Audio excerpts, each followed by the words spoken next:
Evening friends, कैसे हैं आप लोग। उम्मीद करता हूँ अच्छे ही होंगे। और इसी के साथ मैं एक नया वीडियो लेके आ गया हूँ।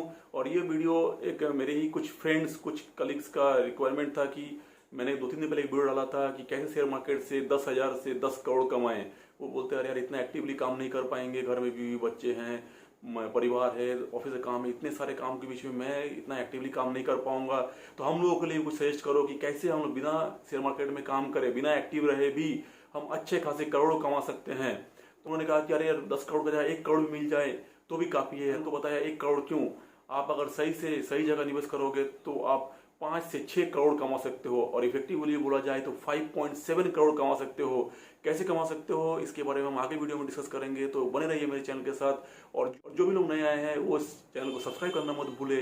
पसंद आए तो लाइक कीजिए और अपने दोस्तों के साथ शेयर करिए। ये वीडियो काफी इन्फॉर्मेटिव होने वाला है और अंत तक बने रहिए और देखते रहिए। बोलते हैं कि भाई हमको टाइम नहीं होता है, घर, फैमिली, बच्चे और उसके बाद अपना काम सब कुछ देखना, फैमिली देखना, उसके बाद इतना टाइम नहीं बचता है कि हम स्टॉक मार्केट के ऊपर में स्टडी कर सके और रेगुलर अगले 20 साल, 25 साल, 30 साल तक लगातार हम एक्टिवली काम कर सके। मैं समझ सकता हूँ कि ये प्रॉब्लमेटिक है थोड़ा, बट जो लोग ज़्यादा रिटर्न चाहते हैं, जो ज़्यादा पैसे चाहते हैं, उनको थोड़ा मेहनत तो करना पड़ेगा। बट जो चाहते हैं कि थोड़ा कम पैसे मिले लेकिन शांति से मिल जाए और कंफर्म मिल जाए, तो उनके लिए 2-3 रास्ते हैं जो आप कभी भी कर सकते हो।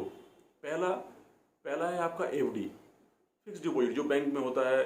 आप अभी तो जाओगे एफडी करने के लिए तो बैंक 5.5 से 6% के बीच में देता है, which is almost equivalent to inflation rate. मतलब अगर आप इस साल अगर 1 लाख देते हो, अगले साल वो 1,05,500 रुपये हो जाएंगे। बट एक्चुअली में नेक्स्ट ईयर उसका वैल्यू 1 लाख ही हो जाएगा, क्योंकि इन्फ्लेशन के वजह से वो 5.5% ऑलमोस्ट जीरो हो जाएगा। उसके ऊपर आपको टैक्स भी देना पड़ेगा। अगर आप सीनियर सिटीजनशिप में नहीं आते हो या कोई स्पेशल लॉ में नहीं आते हो तो आपको टैक्स भी देना पड़ता है। तो एफडी में आपको पैसे रखना इज ऑलमोस्ट पैसे लॉस करना जैसा अभी हालत हो गया है। दूसरा है, अगर आप फिक्स रिटर्न चाहते हो तो आप गवर्नमेंट बॉन्ड्स या मेटल्स में, जैसे गोल्ड, सिल्वर में पैसे लगा सकते हो। इसमें मोर और लेस 8% का मिल जाता है। लेकिन अगर आप 8% में संतुष्ट रहना चाहते हैं, नो प्रॉब्लम, आप 8% के साथ जा सकते हो। लेकिन अगर आप चाहते हो नहीं, मेरे को अच्छा इससे भी हाई रिटर्न चाहिए विदाउट डूइंग एनीथिंग, मतलब पैसिवली, वो कहते हैं ना कि don't work for money, late money work for you. तो आपको इतना ही करना है कि आपको सिस्टमेटिक तरीके से बस अपने अकाउंट से हर महीने 10,000 रुपये डिपॉजिट करने हैं स्टार्टिंग में। उसके बाद हर साल आपको 20% वैल्यू बढ़ाना है, जो मैंने पिछले वीडियो में बताया था।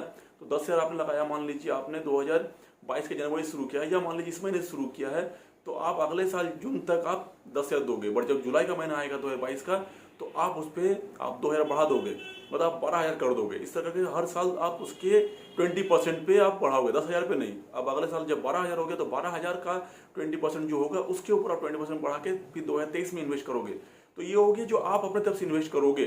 आपके पास 10,000, 15,000, 20,000 बच जा रहे हैं और हर साल सैलरी बढ़ेगा तो उसका उससे जो कुछ बचेगा उसको आपको लगाना है। तो ये होगी आपका अपने तरफ से जो इन्वेस्ट करना है। जो रिटर्न आना है वो कैसे आएगा, तो इसके लिए जो तरीका है वो है SIP। बट SIP मैं नहीं बोलूँगा कि जो आपके म्यूचुअल फंड, जो आपके बैंक वाले फ़ोन करके बोलते हैं उसमें लगाना है, या जो भी आपको रिकमेंड करते हैं। क्योंकि आप मान लो कोई भी बैंक में अगर आपका अकाउंट है, वो आपको 10 बार फ़ोन करेंगे, अरे ये आपका बहुत अच्छा स्कीम निकला है, बहुत ही अच्छा SIP है, ये है, वो है, वो आपको ढेरों बात बताएंगे। ऑल SIPs जितने भी म्यूचुअल फंड बताएंगे वो सारे के सारे एक्टिव म्यूचुअल फंड होते हैं। मतलब उसमें क्या होता है, उनके जो फंड मैनेजर हैं वो एक्टिवली जो पैसे होते हैं उसको एलोकेट करते हैं। मान लीजिए आपने 10,000 रुपये दिए, वो 10,000 रुपये में से वो डिसाइड करेगा कि वो 10,000 में से 1,000 में लगाऊंगा रिलायंस पे, 1,000 लगाऊंगा मैं HDFC पे, 1,000 लगाऊंगा इन्फोसिस पे, इस तरह किसी 500 लगाऊंगा, किसी में 200 लगाऊंगा, किसी में 100 लगाऊंगा, वो लगाएगा। और वो दावा करेगा कि आपको 18-19% तक का रिटर्न दे देगा। बट कोई भी 20-30 साल पुराना ट्रैक रिकॉर्ड अभी तक बना नहीं है। 20 साल का 1-2 बना है, लेकिन 30 साल उससे हायर के बने नहीं है। और जितने भी ये सब नए नए हैं तो गारंटीड 17-18% रिटर्न जो बोलते हैं वो बहुत ही, मतलब एक वेग वर्ड है at present. So don't go by the words. और उसके लिए एक बड़ा बात है कि वो लोग 1 से 2% का कमीशन भी चार्ज करते हैं। कमीशन इन द सेंस जो आपके फंड मैनेजर जो काम करते हैं, आपको पता नहीं चलता है। बट आप जब भी कोई नया SIP खोलने जाते हो तो आप फ़ोन कर लेना कि ये जो SIP जो मेरा मैनेज होगा उस पर मेरे को कुछ चार्ज लगेगा क्या। तो वो आपको हिडन चार्जेस की तरह होते हैं। 1 से 2% का वो होता है एक्टिव शेयर्स में, किसी में 1 से 2 के बीच में वेरी करता है। तो आपको करना क्या है, अब SIP भी नहीं कर सकते हो, मैं SIP भी मना कर रहा हूँ। SIP ही करना है, लेकिन आपको करना है इंडेक्स फंड में। इंडेक्स फंड, अब ये क्या होता है? इंडेक्स फंड और एक्टिव फंड दोनों के बारे में मैं आपको एक नया वीडियो बनाऊंगा, कल या परसों में इसका वीडियो अपलोड कर दूंगा। बट अभी के लिए जो समझते हैं कि ये इंडेक्स फंड क्या होता है। इंडेक्स फंड को हम लोग पैसिव फंड भी बोलते हैं। इसमें आपको कुछ करना नहीं होता है। आप निफ्टी 50, ये इंडेक्स के ऊपर होता है, जैसे निफ्टी 50 हो गया, निफ्टी नेक्स्ट 50 हो गया, निफ्टी मिड कैप हो गया, इस तरह के बहुत सारे इंडेक्स होते हैं। तो आपको बस एक इंडेक्स में लगाना है, तो जैसा वो इंडेक्स परफॉर्म करेगा उस तरीके से वो जो स्टॉक का जो आपका जो SIP है वो भी परफॉर्म करेगा। और इसमें आपको कोई जो हाई चार्जेस 1% से 2% के बीच नहीं रहता है, ये बहुत ही कम होता है। फॉर एग्जाम्पल HDFC निफ्टी 50 का जो आपका चार्ज है वो है ओनली 0.1%। ये जो आपके इंडेक्स फंड है, ये इंडेक्स फंड होता क्या है? इंडेक्स फंड अभी जो आपने निफ्टी 50 का मैं बताया, ये इंडेक्स के ऊपर होता है। अब मान लो निफ्टी 50 का आपने इंडेक्स पकड़ लिया, निफ्टी 50 में जो सबसे बड़ा वेटेज, बाई वेटेज अगर बोलोगे, मतलब फ्री फ्लोट जो बोलते हैं, उसमें सबसे ऊपर है HDFC अभी जो फिलहाल है, उसके बाद रिलायंस। तो इस तरह के बहुत सारे हैं। तो उनका जो परसेंटेज है निफ्टी 50 में, वो बाय डिफॉल्ट जो आपके 10 शेयर जा रहे हैं वो उसमें बाय डिफॉल्ट वो एलोकेट हो जाते हैं। मान लो कि HDFC बैंक के 10% का वेटेज है, तो आपके 10 शेयर में से 1000 चले जाएंगे HDFC बैंक में। मान लो 9% है रिलायंस में, तो आपके 900 रुपए चले जाएंगे रिलायंस में। 7% है आपके इन्फोसिस में, तो वो चले जाएंगे 700 रुपए चले जाएंगे इन्फोसिस में। इस तरह करके जितनी 50 कंपनियां हैं उसमें वो इक्विवेलेंटली वो एलोकेट हो जाएंगे। जिस तरीके से निफ्टी 50 का वेटेज है उसमें फंड मैनेजर कुछ नहीं करना पड़ता है, इसलिए इसको कहते हैं इंडेक्स फंड पैसिव फंड। इसमें इंडेक्स फंड मैनेजर का कोई काम नहीं होता है, जिसकी वजह से आपको कोई चार्ज भी बहुत ही नॉमिनल चार्ज देना पड़ता है। और ये नॉमिनल चार्ज ही आपको बाद में जाके प्रॉफिट देता है, क्योंकि लॉन्ग टर्म में 1 से 1.5% का डिफरेंस भी बहुत ज्यादा मायने रखता है। और 10 हजार लगा के आप शुरू करते हो तो 20 सालों में, इन इंडेक्स फंड के बात बता रहा हूँ, अगर ये 15% का रिटर्न देता है, 15% रिटर्न देता है, और आप उसी तरीके से 20% इंक्रीज करते हो, तो इसका आपका 20 सालों में आता है 5.7 करोड़। जो मैंने थंबनेल में बताया था कि विदाउट डूइंग एनीथिंग आप 10,000 से कैसे करोड़ कमा सकते हैं, तो ये है उसका राज। आप कुछ नहीं करना, ये 15% पे, और ये मान लो अगर 2% घट गया, 13% पे अगर आ गया, 13% पे कितना होता है? 4.92 करोड़। तो करीब करीब 80 लाख का डिफरेंस। आप सोचो 20 साल के बाद 80 लाख का डिफरेंस हो रहा है, ये 2%। समझ सकते हो क्या? दोनों ही सेम परफॉर्म करते हैं अगले 20 सालों तक, और दोनों ही करीब करीब 15% 16% का रिटर्न देते हैं। तो फाइनली बाद में जाके आपको पैसे ज्यादा मिलेंगे आपके इंडेक्स फंड से ही। ये आपको समझ में नहीं आ रहा, आप खुद से अपना कैलकुलेटर SIP कैलकुलेटर निकाल लो, उसमें चेक कर लो 13%, 14%, 15%, 16% पे।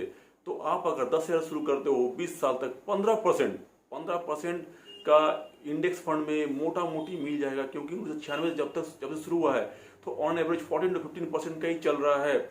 और जैसे ये इंडिया ग्रो कर रहा है और ग्रोइंग हो रहा है, तो इस फंड और अच्छे से काम करेंगे तो ये रिटर्न और बढ़ सकता है घटने की जगह। बट 14 से 15% तो आप पकड़ ही सकते हो कि 15% आपको मिलेगा। आपको कोई भी एक्स्ट्रा सर्विस चार्जेस मतलब फंड मैनेजर को देना नहीं पड़ेगा। 10,000 लगा के आप भी कमा सकते हो 5.7 करोड़। आप समझ लो, without doing anything your money will work for you, you don't have to work anything. बस आपको इतना ही करना है कि हर साल आपका जो सिस्टमेटिक जो आप जब शुरू करोगे तभी आपको बोल देना है कि मेरा जो SIP होगा वो हर साल 20% इंक्रीज करूंगा। तो आपको कुछ करना नहीं होगा, वो आपका अकाउंट से लिंक रहेगा, वो अकाउंट से कटना शुरू हो जाएगा। एक बार आपने कर दिया 20 साल, मान लो आपके बच्चे छोटे हैं, 1 साल 2 साल के हैं, तो उनके जस्ट 20-22 साल होते होते जब वो एक मैच्योर हो जाएंगे तब उनके अकाउंट में 5-6 करोड़ होंगे। आपको भी अच्छा लगेगा, बच्चों को भी अच्छे लगेंगे कि चलो, और आपको तो बर्डन भी नहीं होगा कि चलो बाद की जो लाइफ है बड़े बच्चों का वो सिक्योर हो गया, आपका लाइफ सिक्योर हो गया। तो उम्मीद करता हूँ कि ये आपको ये वीडियो अच्छा लगा होगा तो दोस्तों के साथ शेयर करना मत भूलिएगा, और इस चैनल को सब्सक्राइब कीजिएगा, क्योंकि मैं ऐसे ही इन्फॉर्मेटिव और नॉलेजेबल वीडियो में लेता आऊँगा, और फ्यूचर में भी आएंगे ऐसी अच्छी वीडियो। मैं कल परसों में बनाने वाला हूँ इंडेक्स फंड और जो हमारा एक्टिव फंड है उसके ऊपर कंपैरिजन, तो वो दिखाऊंगा। तो अभी के लिए फिलहाल इतना ही। उम्मीद करता हूँ आप लोगों को ये वीडियो अच्छा लगा होगा। तो चलिए इसको लाइक करना मत भूलिएगा। Thank you.